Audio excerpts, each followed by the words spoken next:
Hai, Assalamualaikum warahmatullahi wabarakatuh. Ketemu lagi dengan saya, Benny Ramdhani, di channel Benny Info.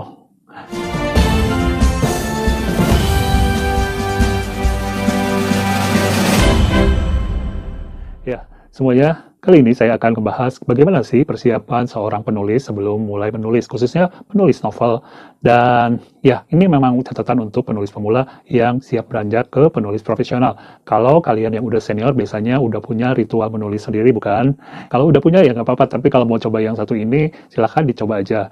Nah, sebelum saya paparkan lebih jauh, jangan lupa untuk ya, subscribe channel ini. Terima kasih yang udah subscribe, like, komen, dan share. Juga nggak pernah skip iklan di video-video channel Benny Info. Sekarang langsung aja deh, check it out. Ya, sekarang kita langsung aja membahas apa persiapan yang harus kita lakukan sebelum menulis sebuah novel. Ada 9 tahapan dan semuanya buat para penulis pemula khususnya silakan ikuti tahapan-tahapan ini biar proses menulis novel kalian yang pertama, yang perdana ini berjalan lancar. Well, kita masuk ke tahap pertama. Tahap pertama kalian harus mencari ide cerita. Ide cerita yang gimana? Tentu saja yang kalian tahu adalah yang unik, yang memikat, yang menarik perhatian, yang bermanfaat, yang original. Dan lebih penting lagi dari itu semua adalah ide cerita itu harus mampu dibuat sepanjang 60.000 sampai 70.000 karakter sepanjang novel Indonesia umumnya, ya. Jangan membuat atau mencari ide cerita yang terlalu pendek hanya untuk cerita pendek misalnya yang kemudian kalian ada-adakan supaya bisa jadi novel akhirnya malah jatuhnya bertele-tele. Oke, saya ambil contoh misalnya saya punya ide cerita seorang cewek yang terlibat asmara dengan bad boy tapi dia dapat bantuan dari nenek si bad boy yang ternyata sangat baik hati. Nah, itu aja sih ide ceritanya. Oke, kita langsung ke tahap berikutnya. Tahap berikutnya adalah tentukan karakternya. Nah, karakter yang kita buat tentu saja harus mengandung 3 elemen. Ada internal, eksternal, dan fisik. Ya, kalian bisa nonton di video saya yang dulu-dulu nih tentang karakter. Nah, setelah itu kalian buat kelebihannya apa, kekurangannya apa, kelemahannya apa. Terus ya, pokoknya segala hal yang terkait dengan karakter itu supaya karakter itu mudah dicintai dan dikenal baik oleh pembaca. Jangan membuat karakter yang pembaca nanti malah males, karakternya nggak hidup, nggak oke gitu ya. Oke, itu yang kedua. Yang ketiga, setelah kalian membuat ide cerita dan karakter, yang ketiga kalian harus menentukan ya, ditentukan dulu nanti saya pakai POV apa. Ya, POV itu adalah point of view. Jadi sudut pandang, entah itu pakai aku, kamu, dia, ya. Penjelasannya ada di video saya tentang POV ya. Nah, setelah menentukan siapa yang bercerita ya, POV ini, kalian langsung buat namanya nomor 4 nih, plot. Plot itu adalah alur cerita. Ya, kita tahu plot itu ada BME ya, ada beginning, middle, dan ending. Ada pengenalan, terus ada masalah-masalah sampai muncul klimaks, dan kemudian penyelesaian, dan closing.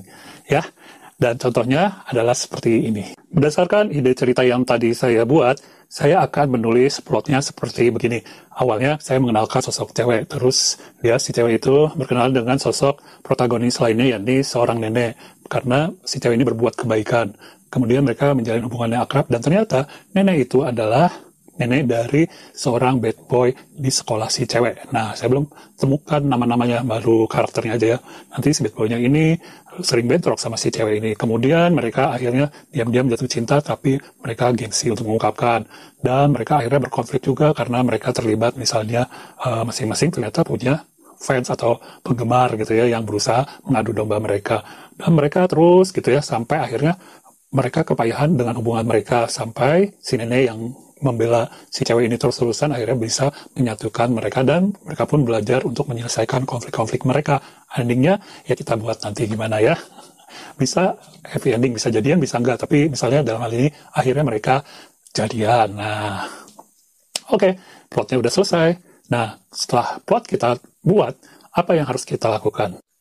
Kita akan nomor berikutnya, yakni ke nomor 5. Ya, di nomor 5 ini ada yang namanya beginning atau permulaan, memulai. Kita akan mulai sebuah bab dari novel ya, bab pertama. Oke, sebaiknya dari mana kita sebaiknya memulai sebuah bab ya, kalimat awalnya kayak gimana? Menurut beberapa saran, jangan mulai lagi kayak zaman dulu, mulai daripada zaman dulu, setting, perkenalan tokoh, tapi langsung masuk ke action. Misalnya gini, saya di awal punya konsep, oh si ceweknya pergi ke pasar disuruh ibunya, sebenarnya dia malas, tapi akhirnya dia menurut juga karena ibunya lagi sakit. Terus di pasar dia mengalami kejadian, ada copet, copetnya ternyata berhasil karena dia punya ilmu bela diri, berhasil dia kalahkan, tasnya dia selamatkan, dan ternyata itu membuat si cewek itu kenalan dengan seorang nenek yang pemilik tas itu. Si nenek kemudian mengajaknya atau memintanya mengantar pulang. Dan di rumah itu baru tahu kalau nenek itu adalah nenek teman sekolahnya yang dia paling benci. Di situ aja saya mau cerita bersatu gitu. Tapi saya nggak akan cerita dari bangun tidur. Jadi saya akan memulainya justru ketika si ceweknya itu mengejar pencopet. Ya, biar langsung action gitu ya, mengejar pencopet ya. Jadi kalimat pertamanya mungkin saya akan nulis begini. Ada dua hal yang saya benci ketika berada di pasar. Satu, sampah, dua, copet. Dan saat ini aku sedang mengejar yang namanya copet. Itu akan membuat pembaca langsung terlibat ke dalam cerita. Jadi nggak, meraba-raba, langsung dia, langsung action nih. Nah, model seperti itu ya, kalian paham ya. Jadi jangan mulai dari awal bangun tidur, terus disuruh ibunya ke pasar, jangan kayak gitu. Itu model lama, cerita model lama. Well, setelah kita membuat beginning atau pembukaannya, langsung kita pikirkan atau rencanakan bagaimana dengan di bagian tengah-tengahnya ya. Atau kita ke tahap berikutnya, yakni tahap ke-6. Ya, di tahap ke-6 ini kita memikirkan konflik itu gimana sih mengelolanya. Ya, konflik itu ya mulai datang konflik, masalah satu, jangan tiap bab itu konflik masuk, selesai, konflik baru, konflik selesai, konflik baru, selesai, konflik baru. Bukan gitu ya, kalau di novel itu sebaiknya lakukan gini. Ada karakter dapat masalah, dia berusaha menyelesaikan, ternyata masalahnya nggak bisa selesai, dia berusaha lagi, malah menimbulkan masalah yang baru, dua. Kemudian dia mencoba bantuan dari orang lain. Ternyata hanya satu masalahnya ini tidak terselesaikan. Dan pokoknya kayak gitu ya, masalah itu terus aja bertubi-tubi. Nah, dengan adanya masalah yang bertubi-tubi, nanti satu persatu bisa diselesaikan, ada yang langsung, ada yang masih berlanjut sampai ke klimaks. Nah, kita akan bahas klimaks di nomor berikutnya. Ya, nomor 7 ada klimaks. Klimaks ini adalah puncak dari semua konflik. Jadi ketika si karakternya itu benar-benar udah bete, udah suntuk gitu ya, udah nggak bisa menyelesaikan masalahnya. Nah, disitulah kita ciptakan kondisi klimaks ya, kegalauan segala rupa. Dan biasanya ceritanya itu agak slow dikit ya, dan bikin baper banget ketika klimaks ini. Ya udah, nanti di sini kita mulailah si karakter ini berusaha menyelesaikan masalahnya yang sangat kuat, baik dari internal dari dirinya sendiri maupun dari eksternal dari lingkungan dia, sehingga masalahnya dia bisa diselesaikan ya. Itu namanya cerita seperti itu. Jadi klimaks pun harus diselesaikan dan tahu tempatnya di mana. Ya, kita sekarang ke nomor 8. Nomor 8 adalah tentang ending. Gimana cara menulis ending? Ya, ending itu sebenarnya adalah bagian dari penutup sebuah novel. Jadi di ending itu yang benar-benar harus kalian perhatikan adalah satu, masalahnya semua udah selesai baru kalian bisa membuat ending. Kalau ada masalah yang belum selesai, jangan tutup dulu, nanti ketahuan kalian buru-buru.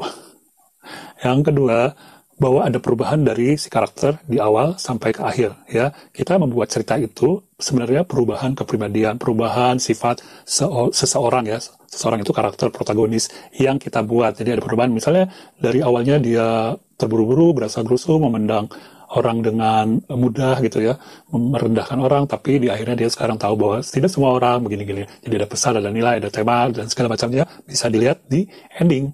Nah, yang ketiga ini juga misalnya tidak ada bolong-bolong, jangan sampai nanti ada yang bolong tapi kalian udah buru-buru menutupnya. Jadi pastikan semua ceritanya udah ditulis dan ditutup ya, dan ceritanya bersih, clean, baru kalian tulis endingnya. Endingnya harus gimana? Endingnya ya kalian buat aja yang bisa membahagiakan pembaca dan kalian juga bahagia. Terus kira-kira nanti kalau ada sequelnya, endingnya ya harus gimana. Sebenarnya video tentang ending ini sudah saya buat, silahkan diklik aja, dicari ya video tentang ending. Nah, sekarang kita ke nomor 9. Nomor terakhir adalah riset. Karena kalian sudah merencanakan plotnya, tahu ceritanya, depannya, tengahnya, klimaksnya, sampai endingnya, maka kalian akan tahu bagaimana saja yang perlu riset. Misalnya kalian nggak pernah ke pasar, gimana sih pasar itu biar nulisnya pas benar. Nah, kalian harus riset itu sebelum menulis, jangan pas nulis, nanti kacau, terdistraksi ya proses menulisnya. Jadi sebelum menulis kalian udah kumpulkan bahan-bahannya, nanti pas menulis kalau perlu kalian tinggal lihat nyamot kayak gitu ya. Jadi riset itu perlu, bahkan apalagi kalau kalian nulisnya di tempat di luar negeri yang kalian nggak pernah datangi.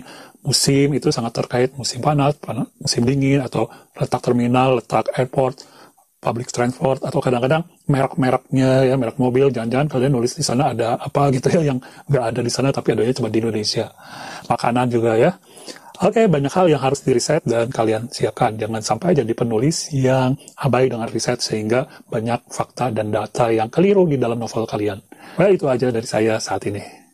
Guys, sekarang saya akan mengulang sekilas poin-poin yang tadi saya sampaikan ya. Yang pertama, kalian harus mencari ide cerita. Kemudian kalian harus mulai membuat karakter ya, karakter protagonis atau protagonis, pokoknya kalian cari ya video saya tentang karakter. Yang ketiga, setelah itu kalian baru tentukan POV atau point of view. Itu juga udah ada videonya. Dan yang keempat, kalian mulai membuat plot, plotting alur cerita. Itu juga saya udah ada buat videonya. Jadi kalian tinggal cari untuk jelasnya ke masing-masing ada videonya. Yang kelima, kalian mulai menulis yang namanya awalan atau pembukaan. Kemudian juga bagaimana mengelola konflik atau masalah di novel kalian. Yang ketujuh, kalian mulai memikirkan klimaksnya di mana. Yang kedelapan, kalian harus merencanakan endingnya. Dan yang sembilan, tentu saja kalian harus riset. Semua ini harus dilakukan sebelum kalian mulai menulis halaman pertama, alinea pertama di novel kalian ya. Jadi proses persiapan ini udah dari awal, udah sebelumnya. Jadi kalau kalian menghitung, kira-kira saya menyelesaikan 3 bulan. Nah ini sebelum 3 bulan ini kalian harus sudah siapkan. Oke, ada pertanyaan? Well guys, gimana semuanya? Mudah-mudahan informasi yang disampaikan bermanfaat dan mudah diaplikasikan. Sampai ketemu di video berikutnya. Jangan lupa untuk subscribe channel ini. Assalamualaikum warahmatullahi wabarakatuh.